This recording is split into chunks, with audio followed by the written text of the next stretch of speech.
Chers collègues,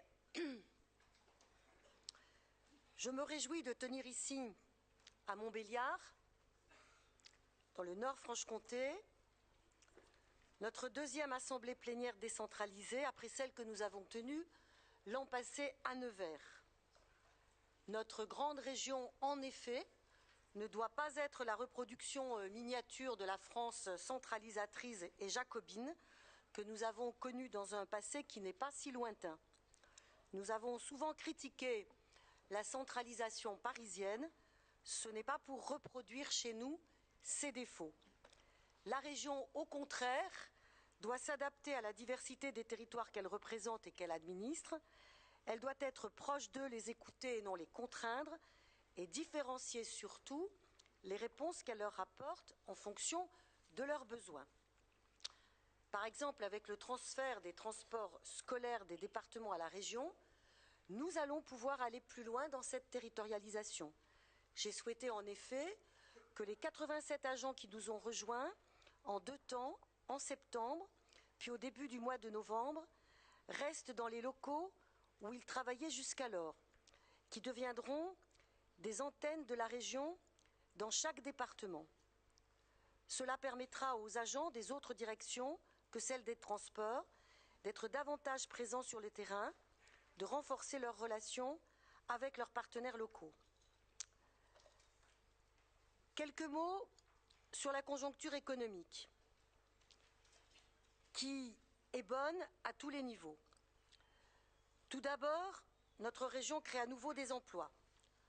En 1 an, d'après la dernière note de conjoncture de l'URSSAF, pour la première fois depuis les 10 dernières années, la dynamique de l'emploi dans le secteur privé est positive durant 4 trimestres consécutifs. L'emploi permanent progresse pour la 3e fois de suite, avec 3000 postes créés en 1 an, ce qui est du jamais vu depuis 2008. Le taux de chômage, nous dit toujours cette note de l'URSSAF, poursuit sa baisse dans tous les départements. C'est une baisse continue depuis 1 an.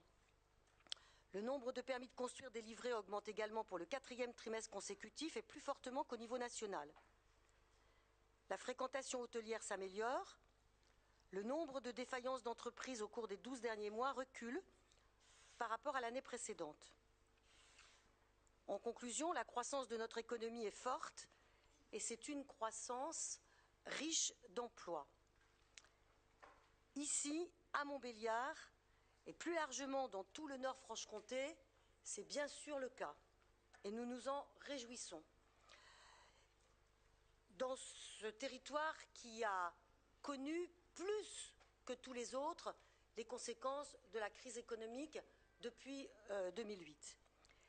Ici, dans le Nord-Franche-Comté, nous soutenons l'industrie et notamment la métallurgie en accompagnant les entreprises et les branches à construire l'usine du futur, l'usine 4.0. Un rapport sur ce sujet vous est présenté cet après-midi. Nous allons aussi investir avec l'État 21 millions d'euros pour accompagner les projets d'innovation dans les PME, l'accompagnement et la transformation des filières stratégiques de notre région dans le cadre du 3e plan d'investissement d'avenir. Là encore, un rapport vous est présenté cet après-midi. Ici, dans le Nord-Franche-Comté, nous soutenons la transition écologique de notre industrie.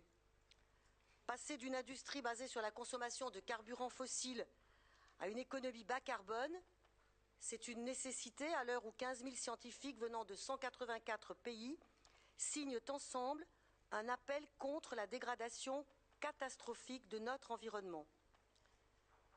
Mais les énergies vertes sont également un puissant relais de croissance pour notre économie. Un rapport sur le soutien à la filière hydrogène IBAN vous sera présenté cet après-midi en ce sens. Dans un contexte de reprise, à l'heure où les entreprises cherchent à recruter, il serait totalement inacceptable que ces recrutements n'aient pas lieu faute de candidats ayant les qualifications ou les compétences pour occuper ces postes.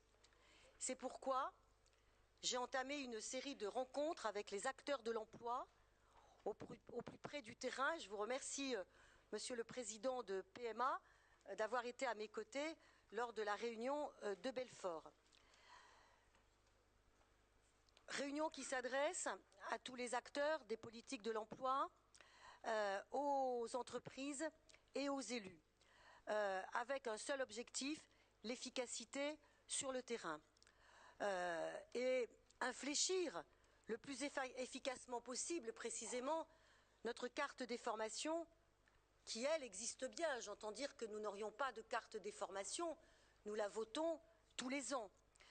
Et l'objectif, c'est bien que lors de ces votes annuels, on soit dans les bons infléchissements, les bonnes adaptations correspondant à la conjoncture. Cette série de rencontres, je la mène avec la préfète de région et avec le rectorat, avec cet objectif de permettre à nos jeunes et aux demandeurs d'emploi qui souhaitent se reconvertir de trouver un emploi et aux employeurs de trouver des salariés correctement formés. Donc 10 rencontres territoriales jusqu'au 12 décembre prochain. On a trop souligné la complexité des dispositifs, leur segmentation parfois absurde, entre orientation, prescription, insertion dans l'emploi, formation des salariés, formation des demandeurs d'emploi, la complexité entre le financement de la formation des demandeurs d'emploi, des partenaires sociaux et ceux de la région, pour ne pas prendre ce sujet à bras le corps. Il n'est de richesse que d'hommes, disait l'humaniste Jean Bodin. La force d'une région comme la nôtre, qui n'a pas de richesse dans son sol, ce sont les femmes et les hommes qui la constituent, c'est leur inventivité, c'est leur industrie, c'est leur aptitude à travailler ensemble. Aussi, dans les orientations budgétaires qui vous seront proposées, nous continuerons de mettre l'accent sur tout ce qui peut renforcer la croissance endogène de notre territoire, c'est-à-dire sa capacité à créer et à inventer. Cela passe par le financement des lycées, des CFA, des IUT, des universités, des laboratoires de recherche. Cela passe aussi par l'accompagnement des entreprises qui se créent et qui se développent. En un mot, tout ce qui peut améliorer la croissance à long terme de notre économie. Par ailleurs, conformément à nos engagements, nous continuerons à soutenir fortement la culture partout, sur tous les territoires, car elle est à la fois source d'enrichissement personnel et levier d'attractivité et de développement dans les territoires. Enfin, nous ferons un effort très substantiel sur la transition écologique avec la mise en place de notre service public de l'efficacité énergétique sur 6 territoires expérimentaux, le développement des énergies renouvelables et la création de l'Agence régionale de la biodiversité. Ceci dit, j'ai des inquiétudes dans ce domaine et qui sont liées aux décisions gouvernementales. Tout d'abord, sur le logement social. La baisse brutale des moyens des bailleurs sociaux va les fragiliser alors qu'ils sont des acteurs essentiels des solidarités et en plus, cette baisse brutale des moyens aura un impact immédiat sur leur capacité à investir avec nous dans la rénovation thermique des logements. Depuis 2010, nous avons rénové près de 7000 logements dans le parc social avec les bailleurs de Bourgogne et de Franche-Comté. Eh bien, cette dynamique, il ne faut pas la freiner, il faut l'amplifier. Mon autre inquiétude, elle est sur les financements et la pérennité des financements attribués au TEPCV. Et vous êtes TEPCV extrêmement dynamique ici. Ce sont les TEPCV, les territoires les plus avancés dans la transition énergétique qui s'imposent à nous. Les 75 millions qui viennent d'être débloqués ne suffisent pas, car c'est plus de 300 millions qui manquent pour honorer les engagements de l'État et les projets de tous les TEPCV, ils sont dans les tuyaux et ils comptent sur ces 300 millions d'euros. Je m'inquiète aussi des mauvais coups donnés aux agences de l'eau. Ces agences jouent un rôle essentiel dans la vie des territoires. Leurs compétences ont été élargies à la défense de la biodiversité, mais comment pourrait-on avancer dans la transition écologique tout en réduisant de 200 millions d'euros leur budget? De même, suis-je inquiète de l'abandon de l'aide au maintien pour les exploitations bio. Aussi signerons-nous pour la première fois un contrat de filière avec les bio. Nous renforcerons leurs aides sur la certification et lancerons un appel à projets pour soutenir toutes les démarches innovantes autour de l'alimentation bio et de l'alimentation locale dans notre région. Enfin, nous débloquerons un fonds dès janvier pour pallier la fin de l'aide au maintien. Nous continuerons à être le premier contributeur de l'investissement public local sur notre territoire, parce que nous maintiendrons notre niveau d'investissement alors que beaucoup d'autres niveaux de collectivité le baissent depuis plusieurs années. Dans le Nord-Franche-Comté, nous investissons pour l'avenir à hauteur de 8 millions d'euros, soit la moitié du coût total des travaux pour l'Institut des métiers de la santé, qui formera des masseurs kinésithérapeutes et des infirmiers et qui ouvrira en août 2018. Il comptera à terme 700 étudiants. Nous investissons aussi ici dans l'éco-campus de l'UTBM. Et nous avons rénové pour plus de 4 millions d'euros le lycée agricole Queulé à Val-d'Oie et pour près de 2 millions d'euros le lycée Germaine-Tillon à Montbéliard. Qui plus est, nous cherchons au maximum à acheter local. Sur les 145 millions d'euros d'achats que la région a réalisés en 2016, 80% ont bénéficié à des entreprises locales. Si nous pouvons maintenir ce niveau d'investissement, c'est parce que nous avons depuis de longues années, c'est l'héritage des deux anciennes collectivités, une gestion saine et rigoureuse. Si notre région devait consacrer tous ses moyens à se désendetter, elle le ferait en moins de 3 ans, alors que les régions françaises en moyenne mettraient plus de 5 ans et demi. Notre endettement rapporté au nombre d'habitants est inférieur de 42% à la moyenne nationale. Donc, le 14 et 15 décembre prochain, c'est un budget sérieux qui vous sera présenté, respectueux surtout des engagements pris devant les Bourguignons et les Franc-Comtois. Et le chemin que nous proposerons ne sera pas celui d'une baisse brutale des dépenses d'intervention que la collectivité apporte à tous les territoires sous prétexte de baisser nos dépenses de fonctionnement.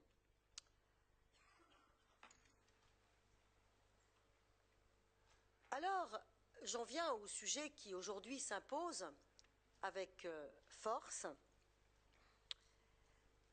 Le régime social en négociation dans notre collectivité depuis 1 an. Régime social global. Nous n'avons pas cherché à diminuer le régime indemnitaire ou les avantages sociaux dont bénéficient les agents, comme cela a été fait récemment dans certaines régions voisines.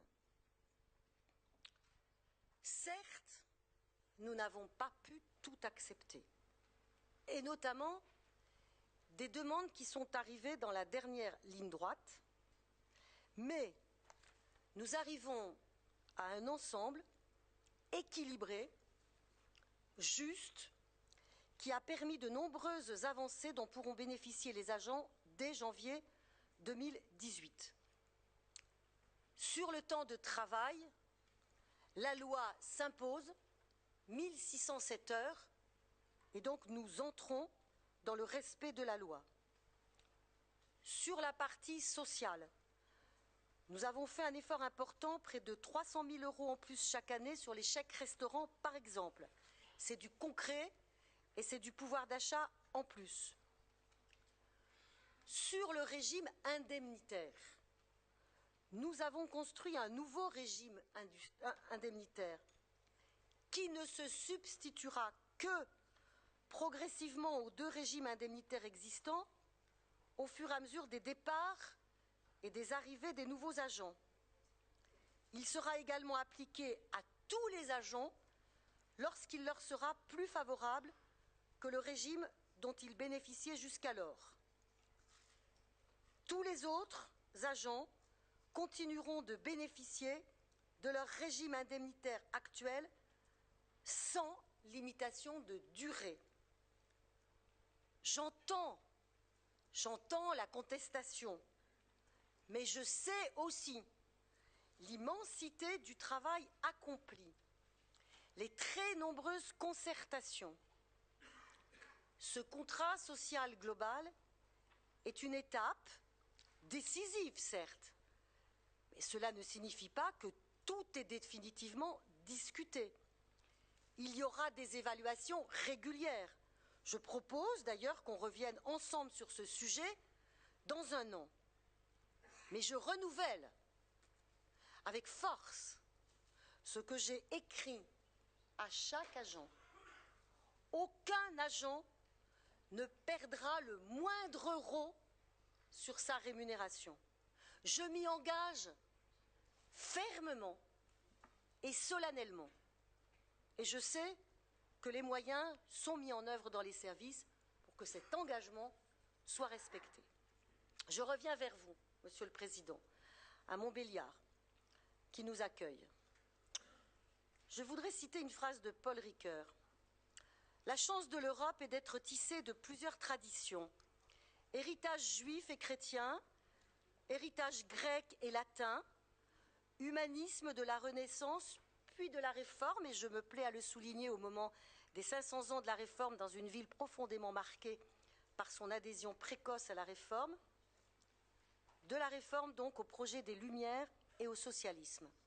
Je crois que cette phrase prend tout son sens ici à Montbéliard et dans le Nord-Franche-Comté, dans un territoire qui est partie intégrante de l'espace rhénan, à la confluence de la France, de la Suisse et de l'Allemagne, dans un territoire qui sait exporter ses produits partout dans le monde et qui est une vitrine de l'excellence technologique française.